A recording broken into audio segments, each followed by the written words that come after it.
ಇಂದು ಸದನದಲ್ಲಿ ವಿಮ್ಸ್ ರೋಗಿಗಳ ಸಾವಿನ ವಿಚಾರದ ಬಗ್ಗೆ ಚರ್ಚೆ ನಡೆಸಲಾಯಿತು. ಬಳ್ಳಾರಿಯ ವಿಮ್ಸ್ನಲ್ಲಿ 3 ರೋಗಿಗಳು ಸಾವನ್ನಪ್ಪಿದ್ದರು. ಈ ವಿಚಾರವನ್ನ ಸದನದಲ್ಲಿ ವಿಪಕ್ಷ ನಾಯಕ ಸಿದ್ದರಾಮಯ್ಯ ಪ್ರಸ್ತಾಪಿಸಿದ್ದು, ವಿದ್ಯುತ್ ಇಲ್ಲದೆ 3 ಸಾವನ್ನಪ್ಪಿದ್ದಾರೆ. ರೋಗಿಗಳ ಸಾವಿಗೆ ಜಿಲ್ಲಾಡಳಿತ, ಆಸ್ಪತ್ರೆ ಹಾಗೂ ಸರ್ಕಾರವೇ ನೇರ ಕಾರಣ ಎಂದು ಸಿದ್ದರಾಮಯ್ಯ ಆರೋಪಿಸಿದ್ದಾರೆ.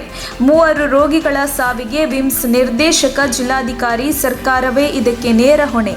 ಇದರ ಜವಾಬ್ದಾರಿಯನ್ನು ಸರ್ಕಾರವೇ ಹೊರಬೇಕು. ಉಸ್ತುವಾರಿ ಸಚಿವರಿಗೆ ಈ ಬಗ್ಗೆ ಗೊತ್ತಿಲ್ವಾ? ಜನರೇಟರ್ ಕೊರತೆ ಇದ್ದರೆ ಅದರ ವ್ಯವಸ್ಥೆ ಮಾಡಬೇಕು. ಅನಾರೋಗ್ಯದಿಂದ ನಿಧನವಾಗಿದ್ದರೆ ಏನು ಮಾಡಲು ಸಾಧ್ಯವಿಲ್ಲ. ಆದರೆ ವ್ಯವಸ್ಥೆಯ ಲೋಪದಿಂದ 3 ಸಾವನ್ನಪ್ಪಿದ್ದಾರೆ ಎಂದರು.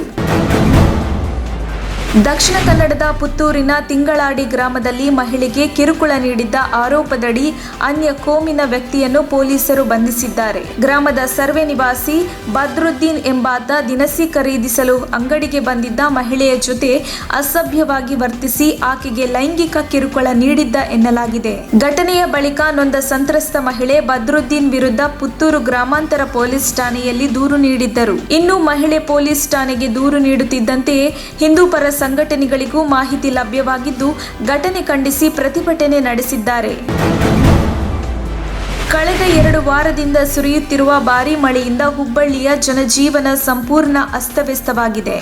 ಒಂದು ಕಡೆ ರೈತರು ಬೆಳೆದ ಬೆಳೆಗಳಿಗೆ ಭಾರೀ ಪ್ರಮಾಣದಲ್ಲಿ ಹಾನಿಯಾದರೆ, ಮತ್ತೊಂದು ಕಡೆ ಎಲ್ಲರ ಮನೆಗೆ ಬೆಳಕು ಚೆಲ್ಲುವ ಹುಬ್ಬಳ್ಳಿಯ ವಿದ್ಯುತ್ ಸರಬರಾಜು ಕಂಪನಿ ಕೂಡ ಸಾಕಷ್ಟು ನಷ್ಟ ಅನುಭವಿಸಿದೆ. ಹೌದು, ಧಾರವಾಡ ಜಿಲ್ಲಾ ವ್ಯಾಪ್ತಿಯ ವಿವಿಧ ತಾಲೂಕಿನಲ್ಲಿ ಸುರಿದ ಮಳೆಗೆ ಹುಬ್ಬಳ್ಳಿ ವಿದ್ಯುತ್ ಸರಬರಾಜು ಕಂಪನಿಗೆ 94.96 ಲಕ್ಷ ರೂಪಾಯಿ ನಷ್ಟ ಉಂಟಾಗಿದೆ. ಅತಿವೃಷ್ಟಿಯಿಂದ ಏಪ್ರಿಲ್ 1 ರಿಂದ ಆಗಸ್ಟ್ 31ರವರೆಗೆ 1549 ವಿದ್ಯುತ್ ಕಂಬ, 33 ವಿದ್ಯುತ್ ಪರಿವರ್ತಕಗಳು ಹಾಳಾಗಿವೆ. 4ನೇ ದಿನಕ್ಕೆ ಕಾಲಿಟ್ಟ ಇಂದಿನ ಮುಂಗಾರು ಅಧಿವೇಶನಕ್ಕೆ ಆರೋಗ್ಯ ಸಚಿವ ಸುಧಾಕರ್ ಗೈರಾಗಿದ್ದರು. ಸದನದಲ್ಲಿ ಆರೋಗ್ಯ ಇಲಾಖೆಯ ಬಗ್ಗೆ ಪ್ರಶ್ನೆ ಕೇಳಿದ ಕಾಂಗ್ರೆಸ್ ಶಾಸಕ ಮಂಜುನಾಥ್, ಸಚಿವ ಸುಧಾಕರ್ ಗೈರಾಗಿದ್ದ ಹಿನ್ನೆಲೆ ಅಸಮಾಧಾನ ಹೊರಹಾಕಿದ್ದಾರೆ. ಇದೇ ವೇಳೆ ಮಾತನಾಡಿದ ಸ್ಪೀಕರ್ ವಿಶ್ವೇಶ್ವರಯ್ಯ ಹೆಗಡೆ ಕಾಗೇರಿ, ಆರೋಗ್ಯ ಸಚಿವ ಸುಧಾಕರ್ ಅವರಿಗೆ ಆರೋಗ್ಯ ಸರಿಯಿಲ್ಲ, ಆದ್ದರಿಂದ ಇಂದು ಅವರು ಸದನಕ್ಕೆ ಬಂದಿಲ್ಲ ಎಂದು ಮಾಹಿತಿ ನೀಡಿದರು. ಕಲಾಪದಲ್ಲಿ ಪಿಎಸ್ಐ ಅಕ್ರಮ ನೇಮಕಾತಿಯ ಚರ್ಚೆಗೆ ಸಿದ್ದರಾಮಯ್ಯ ಪಟ್ಟು ಹಿಡಿದಿದ್ದಾರೆ. ಈ ವೇಳೆ ಸದನದಲ್ಲಿ ಗದ್ದಲ, ಕೋಲಾಹಲ ಹಾಗೂ ವಾಕ್ಸಮರವೇ ನಡೆದು ಹೋಯಿತು. ಈ ವೇಳೆ ಸಚಿವ ಮಾಧುಸ್ವಾಮಿ ಗರಂ ಆದ ಘಟನೆ ನಡೆದಿದೆ. ಇತ್ತೀಚೆಗೆ ನಡೆದ ಘಟನೆಯ ಬಗ್ಗೆ ಚರ್ಚೆ ಮಾಡಬೇಕು ಅಂತ ನಿಯಮ ಹೇಳುತ್ತೆ. ಪಿಎಸ್ಐ ಪ್ರಕರಣ ನಡೆದು 7 ತಿಂಗಳಾಗಿದೆ. ಈ ವಿಷಯದ ಬಗ್ಗೆ ನನ್ನ ತಕರಾರಿದೆ ಅಂತ ಮಾಧುಸ್ವಾಮಿ ಹೇಳಿದರು. ಈ ವೇಳೆ ಕಾಂಗ್ರೆಸ್ ಸದಸ್ಯರು ಆಕ್ಷೇಪ ವ್ಯಕ್ತಪಡಿಸಿದ್ದು, ಕಾಂಗ್ರೆಸ್ ವಿರುದ್ಧ ಸಚಿವರು ಸಿಟ್ಟಾದರು. ನಮಗೆ ಮಾತನಾಡಲು ಬಿಡಿ, ಸರ್ಕಾರ ನಡೆಸ್ತಿರುವುದು ನಾವು ಕತ್ತೆ ಕಾಯೋಕೆ ಇಲ್ಲಿ ಬಂದಿಲ್ಲ ಅಂತ ಗರಂ ಆದರು. ಮನುಷ್ಯನಿಗೆ ಜೀವನದಲ್ಲಿ ಸ್ವಾಭಾವಿಕವಾಗಿ ಆರೋಗ್ಯದಲ್ಲಿ ಏರಿಳಿತ ಸಹಜ. ಸುಳ್ಳು ವದಂತಿಗಳಿಗೆ ಕಿವಿಗೊಡಬೇಡಿ.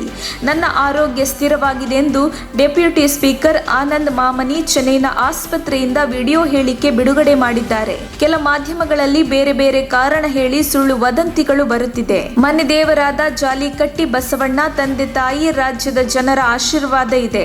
ನಾನು ಆರೋಗ್ಯವಾಗಿದ್ದೇನೆ.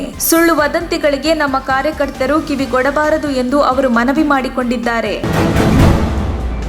ಕೆಪಿಸಿಸಿ ಅಧ್ಯಕ್ಷ ಡಿಕೆ ಶಿವಕುಮಾರ್ ಅವರಿಗೆ ಜಾರಿ ನಿರ್ದೇಶನಾಲಯ ಸೆಪ್ಟೆಂಬರ್ 19 ಸೋಮವಾರ ದೆಹಲಿಯ ಇಡಿ ಕಚೇರಿಗೆ ಖುದ್ದು ವಿಚಾರಣೆಗೆ ಹಾಜರಾಗುವಂತೆ ಸಮನ್ಸ್ ಜಾರಿ ಮಾಡಿದೆ. ಈ ವಿಚಾರವಾಗಿ ಪ್ರತಿಕ್ರಿಯಿಸಿರುವ ಡಿಕೆ ಶಿವಕುಮಾರ್, ಭಾರತ್ ಜೋಡೋ ಹಾಗೂ ವಿಧಾನಸಭಾ ಅಧಿವೇಶನ ನಡೆಯುತ್ತಿರುವ ಮಧ್ಯೆಯೇ ಮತ್ತೊಮ್ಮೆ ಇಡಿ ನನಗೆ ಸಮನ್ಸ್ ನೀಡಿದೆ. ನಾನು ಸಹಕರಿಸಲು ಸಿದ್ಧ. ಆದರೆ ಈ ಸಮನ್ಸ್ ನೀಡಿರುವ ಸಮಯ ಹಾಗೂ ಮೇಲಿಂದ ಮೇಲೆ ನೀಡುತ್ತಿರುವ ಕಿರುಕುಳದಿಂದಾಗಿ ನನ್ನ ಸಾಂವಿಧಾನಿಕ ಮತ್ತು ರಾಜಕೀಯ ಕರ್ತವ್ಯಗಳನ್ನು ನಿರ್ವಹಿಸಲು ತೊಂದರೆಯಾಗುತ್ತಿದೆ ಎಂದು ಕಿಡಿಕಾರಿದ್ದಾರೆ. ಕೇಂದ್ರದಲ್ಲಿ ಬಿಜೆಪಿಯೇತರ ಮೈತ್ರಿ ಸರ್ಕಾರ ಅಧಿಕಾರಕ್ಕೆ ಬಂದರೆ ತಮ್ಮ ರಾಜ್ಯವೂ ಸೇರಿ ಹಿಂದುಳಿದ ಎಲ್ಲಾ ರಾಜ್ಯಗಳಿಗೆ ವಿಶೇಷ ಸ್ಥಾನಮಾನ ನೀಡುವಂತೆ ಒತ್ತಾಯಿಸುವುದಾಗಿ ಬಿಹಾರ ಮುಖ್ಯಮಂತ್ರಿ ನಿತೀಶ್ ಕುಮಾರ್ ಗುರುವಾರ ಭರವಸೆ ನೀಡಿದ್ದಾರೆ. ಪತ್ರಕರ್ತರ ಪ್ರಶ್ನೆಗೆ ಉತ್ತರಿಸಿದ ಅವರು, ಒಂದು ವೇಳೆ ಕೇಂದ್ರದಲ್ಲಿ ಸರ್ಕಾರ ನಡೆಸುವ ಅವಕಾಶ ನಮಗೆ ಸಿಕ್ಕಿದರೆ ಹಿಂದುಳಿದ ಎಲ್ಲಾ ರಾಜ್ಯಗಳು ಖಂಡಿತವಾಗಿಯೂ ವಿಶೇಷ ವರ್ಗದ ಸ್ಥಾನಮಾನ ಪಡೆಯಲಿವೆ ಎಂದಿದ್ದಾರೆ. ಉತ್ತರ ಪ್ರದೇಶದ ಲಂಕಿಂಪುರದಲ್ಲಿ ಇಬ್ಬರು ದಲಿತ ಸಹೋದರಿಯರ ಮೇಲೆ ಅತ್ಯಾಚಾರ ಮಾಡಿದ ನಂತರ ಮರಕ್ಕೆ ನೇಣು ಹಾಕಿರುವ ಘಟನೆ ನಡೆದಿದೆ. ಇದು ಲಂಕಿಂಪುರದಲ್ಲಿ ವ್ಯಾಪಕ ಆಕ್ರೋಶಕ್ಕೆ ಕಾರಣವಾಗಿದೆ ಎಂದು ಪೊಲೀಸ್ ಅಧಿಕಾರಿಗಳು ತಿಳಿಸಿದ್ದಾರೆ. ನ್ಯಾಯ ದೊರಕುವವರೆಗೂ ಬಾಲಕಿಯರ ಅಂತ್ಯ ಸಂಸ್ಕಾರ ಮಾಡಲು ಬಿಡುವುದಿಲ್ಲವೆಂದು ಪೋಷಕರು ಪ್ರತಿಭಟನೆ ನಡೆಸುತ್ತಿದ್ದಾರೆ. ಸರ್ಕಾರ ಕನಿಷ್ಠ 1 ಕೋಟಿ ರೂಪಾಯಿ ಪರಿಹಾರ ನೀಡಬೇಕೆಂದು ಒತ್ತಾಯಿಸಿದ್ದಾರೆ. ಅಪ್ರಾಪ್ತ ಬಾಲಕಿಯನ್ನು ಅಪಹರಿಸಿ ಇಬ್ಬರು ಯುವಕರು ಅತ್ಯಾಚಾರವೆಸಗಿದ ಘಟನೆ ಹೈದರಾಬಾದ್ನ ಹಳೆ ನಗರದಲ್ಲಿ ನಡೆದಿದೆ.